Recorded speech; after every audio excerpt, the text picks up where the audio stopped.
Thanks, Mr. Chairman. I agree there are other tools.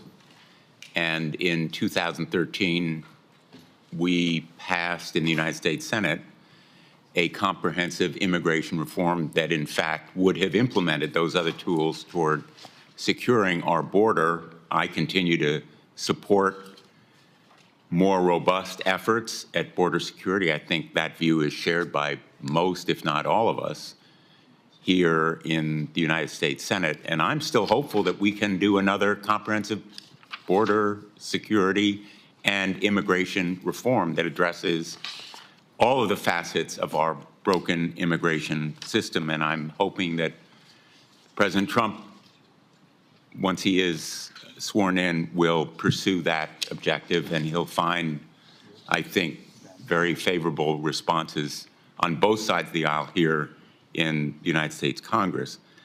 I am, as a former prosecutor, and Mr. Cuccinelli shares part of my background as a state attorney general, focused on how we actually deal with the nuts and bolts of these cartels.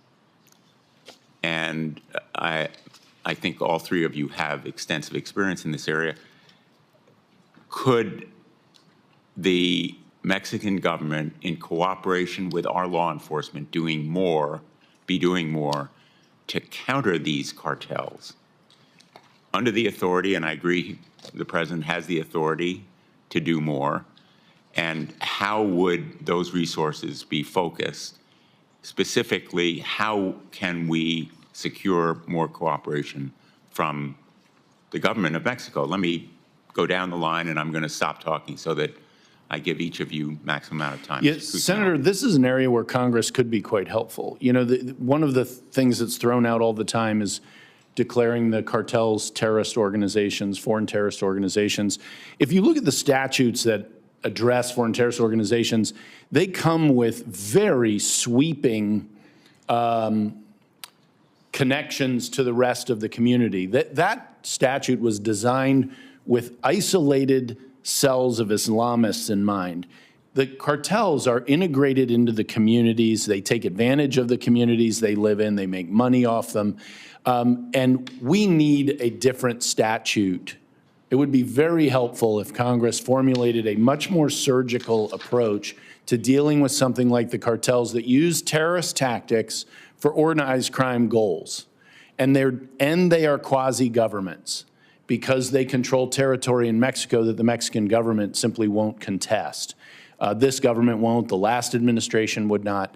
And granted, that is a significant challenge. So that's an area where this Congress could be quite helpful, is in providing more of those tools specifically to go after the cartels. And I would, you know, people think in terms of kinetic action, but they're about money. When you boil it down, they're about money. And any legislation along those lines should include the ability of the Treasury Department to seek out and seize their assets around the world. Thank you. Mr. Arthur. Senator, I wholeheartedly agree with Attorney General Cuccinelli. It's important to note the fact, you know, we talk about the impacts the cartels have on the United States. It's deleterious, it's horrible with the fentanyl. They have an equally deleterious, corrosive effect in Mexico. Mexico has been waging a drug war now since the early 2000s. Mr. Isaacson can tell you all about that. 37,000 people dead.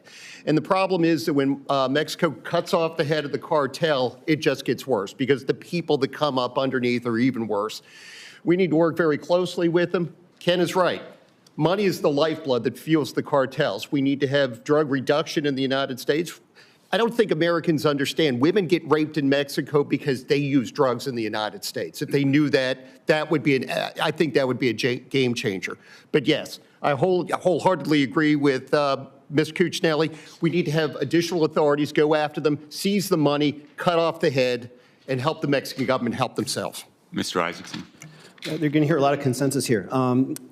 You really can't talk about, I would add the element of corruption, though, even though it might make the Mexican government uncomfortable to talk about it. An organized crime group is not an insurgency. These aren't leftist guerrillas. This isn't ISIS. If you pound them harder, you haven't weakened them. You haven't gained control over that territory. The rather, they're harder to fight than an insurgency because they depend on their relationship with corrupt elements in the Mexican government. Mexican security chief for 6 years is now in jail in the United States for having worked with the Sinaloa cartel. We have to know who we're working with, and if you can't depend on your partner to actually help disarticulate those organized crime groups, you've got to take that oxygen away from them. Well, I thank all three of you for Can I offer one more thought, just very short, that it should be a strategic goal of the United States to help the Mexican government get control of 100% of Mexico, just to put it in very strategic national level terms. I think these thoughts are really excellent. My time has expired, but I would like to pursue the suggestion that seems to unite all of you that we need to develop the tools, the law enforcement tools, to treat these cartels as terrorist organizations. Their ideology is simply dollars and cents. It isn't about converting the world to another religion or another political system. It is about money for them. And I think they need to be treated as terrorist organizations, even if they're of a different brand. So thanks, Mr. Chairman.